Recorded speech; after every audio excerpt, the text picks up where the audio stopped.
Today's topic on kingdom leadership is going to be parable of the talents, creating value.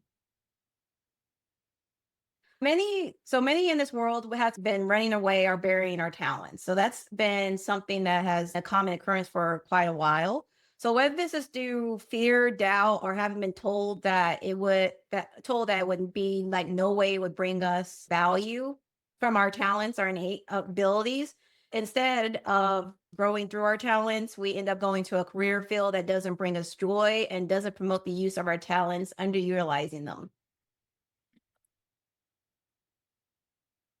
So today's course is going to be about finding your talents, developing your talents, and deploying those talents. So talent means that a special, often athletic, creative, or artistic aptitude, which is an innate ability that everybody is born with. Talent can also mean a unit of value equal to the value of a talent of gold or silver. Today, for this lesson, we're going to cover this through a parable. So, a parable of the talents in Matthew chapter 25, 14 to 30. A wealthy master will leave three of his servants in a town and leaves them there. But before he does that, he gives each one of them a talent. He gives one of them a 10 talent, gives them 5 talents, gives another one 2 talents, and then gives another servant one based off of their innate abilities. You can see the layering there with innate abilities and talents. So when the master leaves them, you have the servant with the 5 talents. He went and put his talent to work and was able to make 5 more. So he came out with 10. The servant with 2 talents went and gained 2 more. And then the servant that only had 1 talent, he went and buried his under the earth. So what does this bring us to? So this is 3 categories of different people. We have those who don't know their talent, those who know their talent will only use it to get by, and then those who know their talent and build onto it to gain more talent. So leveraging. So the key takeaway on this is identifying your starting point and taking action. So the difference between these 3 servants is based off of their talents that they received and also to their innate ability talents. They were each one ended up doing something different. So if you look at the first servant, the one that got 5, and you go to the New International Version, it said the man who received 5 bags of gold went at once and put his money to work and gained 5 more. So what this does is that the first servant, he ended up observing his master because his master was a wealthy merchant and saw, hey, my master became wealthy. So let me actually observe him and see how he did it. So when the master gave him 5 bags of gold or 5 talents and told him and went about his way, the servant thought, I've observed my master, who's a wealthy businessman, who has been able to perform these business feats of closing deals and everything else. So instead of me working, I'm going to take my 5 talents, I'm going to leverage them to learn more talents to be able to put that money to work because my money can work harder for me than me working for my money. And when he did that, he ended up accumulating 5 additional talents. So 5 other abilities, plus also a five gold increase on the 5 gold he attained. For the second servant, he had 2, but even though he probably observed a little bit of his master, what ended up occurring is instead of thinking, oh, let me emulate what my master did and also increase my currency, instead, he just took his current ability that he knew, those 2 talents he had, and put himself into work. So he went and found himself employment, gained additional abilities to be able to double his 2 talents into 4 talents. And then we have the last servant who only was given 1 talent, who thought, my master is a really hard man and I don't want to waste his money. So I'm going to bury my talent. So he buried his talent and then just walked off and went waiting for his master. So what do we get from this? We get the first servant who had 5 talents, who observed his master and put his talents to work. We have the second servant who took his 2 talents and put himself into work. And then we had the third servant who had 1 talent and didn't do either. And he buried his talent. And here's the key word. When you see buried, it can mean burying or disposing of in the earth. It can also mean to conceal, to obstruct from view, or just to dispose of. So he didn't use any of his talent whatsoever. He just was waiting for his master.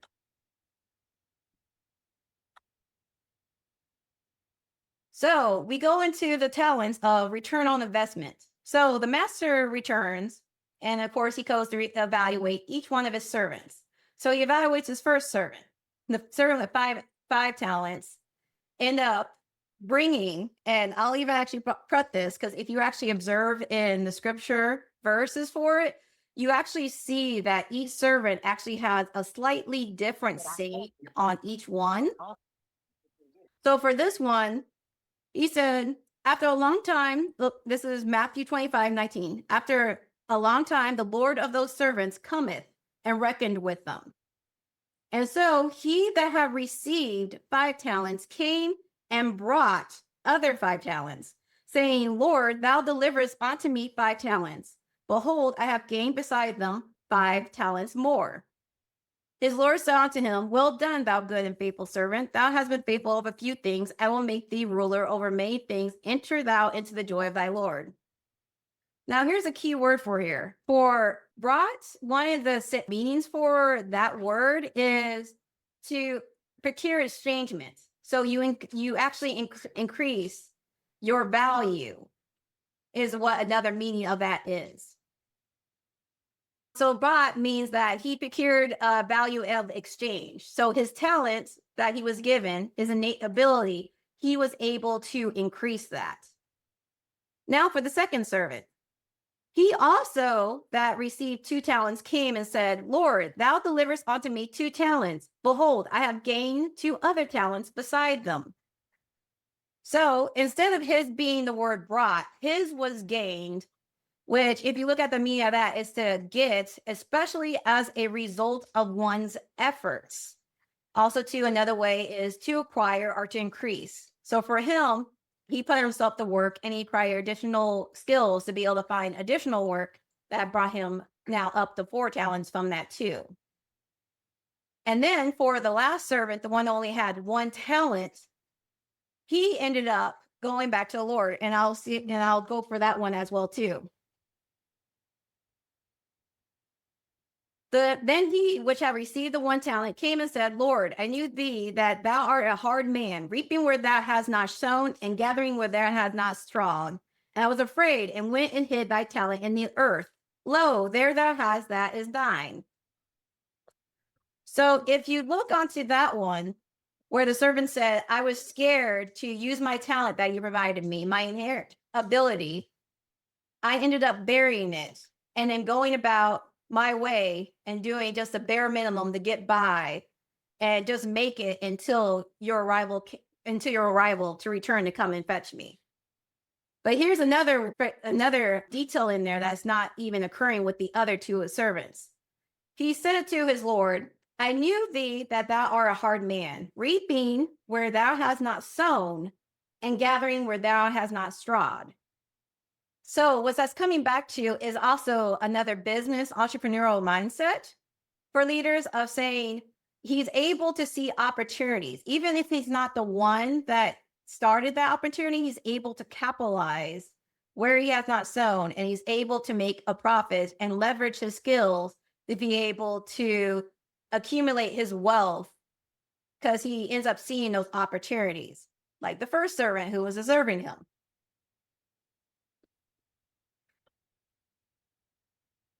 So one of the things that we get from this is that for this one, I went one too far. I'm still on this one.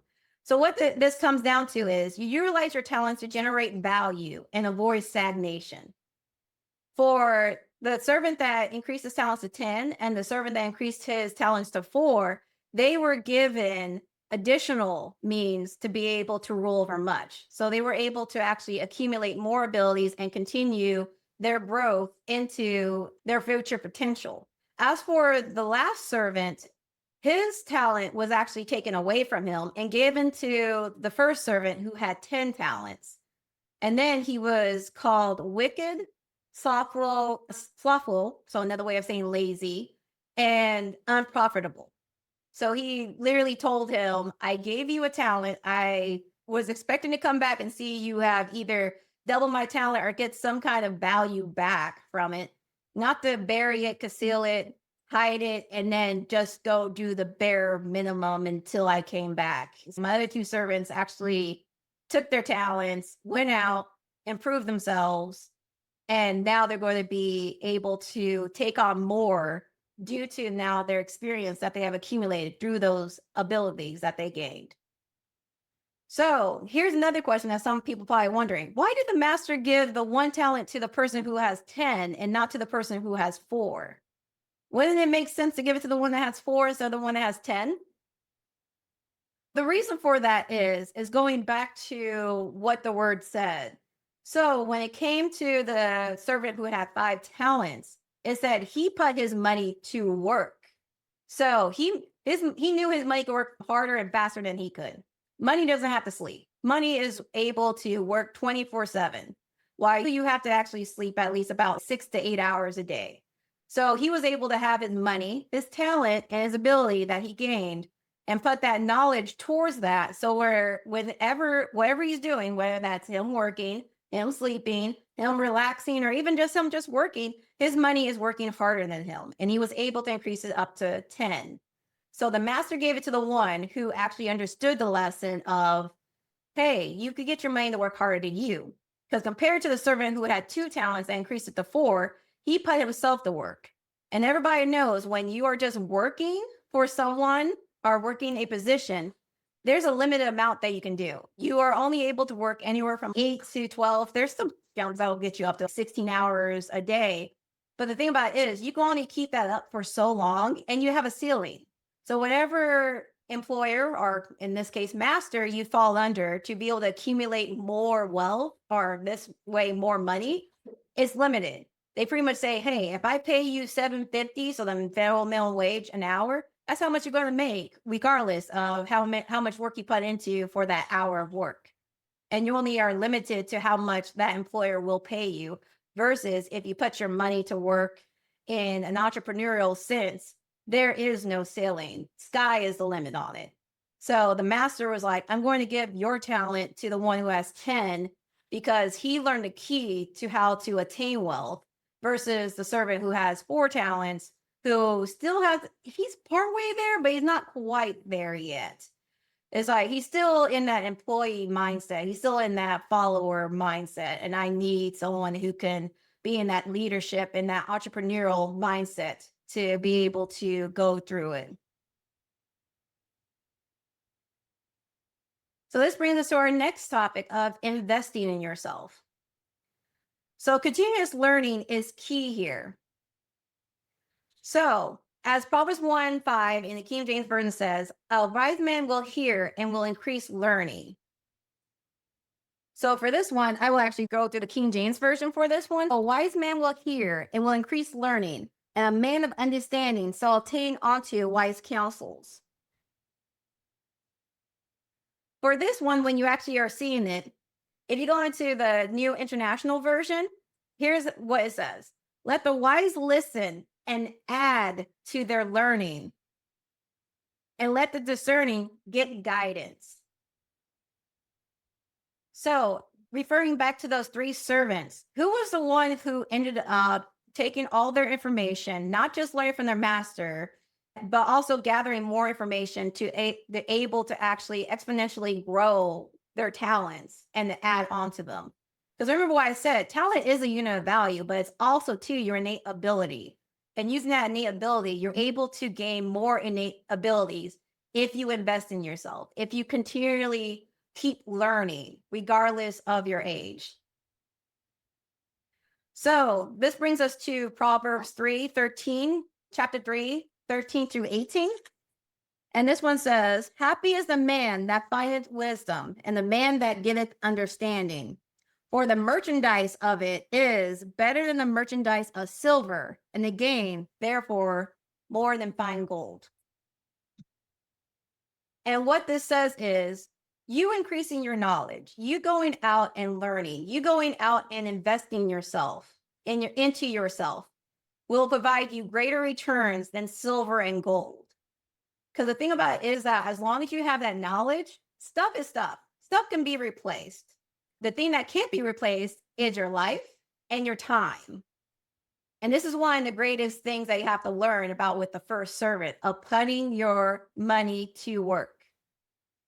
So building on to this, instead of just limiting, or as the last servant did, disposing of, covering up, or burying your talent, instead, take that talent to buy another talent, to develop that talent, to double and to triple your talents going forward.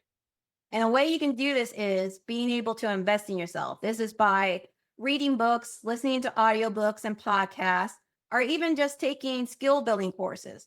Because the thing about it is that you learn from the three servants is the master was only there for a time. After a certain time, he gave them each talents based on their innate abilities and told them, I'm going to leave you here to fend for yourself while I go off. He didn't even mention that he was going to come back. If you actually read Matthew 25, it doesn't say anything about he's going to go back. He's just going on a journey. It says, I'm going on a journey. So there wasn't even a guarantee he was going to come back for the three servants. He's just left there. So you had three servants now left with talents equal to their innate ability, having to now be like, okay, I got to now figure out what I'm doing with this. So you have the one, as we said, who used his innate ability, observed what his master was doing, and thought, wait, my master's money works for him and he doesn't work for his money. So let me do that instead, because I have these 5 abilities to do it. The other one had 2 talents, but he used that to gain 2 more to be able to put himself into employment. Not that anything's wrong with that. It's a stepping stone. And what's said in scripture, when the master came back, he still made him a master over many things. So eventually he will get up to that level of the 10 talent servant if he keeps pushing through. Now, as for the last servant, he actually threw him out because you just burying your talent and then just waiting for possibly me coming back, the master coming back, that was just completely wasteful. You literally buried your money, you buried your talent, and instead of using it to improve yourself and get onto the level of the first servant or the second servant, you just became soft low. You were just doing the bare minimum. You were just trying to get by and then hoping that I came back for you.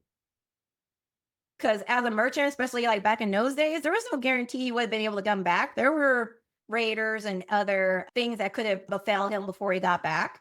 So the first 2 servants would have been fine. That third one, he would have just been just waiting around. So one of your first lessons that you're going to take from this is learning how to build yourself a skill tree. So anybody that hears a video game probably knows what that means, but I'll explain it for you. So your skill tree is being able to figure out what is your strength, what is your talent that you can use to build additional talents. And one of the first things you can do about that is taking any one of these tests. I highly recommend all 3. So the first one is the Myers-Briggs 16 personalities. This is not really a personality. This is more like a cognitive test, to be truthfully honest, but it actually helps you know if you're an introvert and extrovert, and also too, pretty much how you end up thinking. It's not really a personality. It's like, how do you come to your conclusions? How do you think through a process? How do you get from A to B? Because that is different for every person. And actually knowing that insight will help you actually develop your skills. The other one is a 6 working genius test. So this is for productivity and teamwork strengths. This one will actually help guide you into knowing where are your 2 working strengths are, where are like your 2 competencies where you're okay with working in that, and then where are your pretty much your weaknesses that it's no, you're going to have to literally drag me to make me do this type of work. And one of the reasons for this is that it will actually help you to be able to find out where your strengths and weaknesses lie.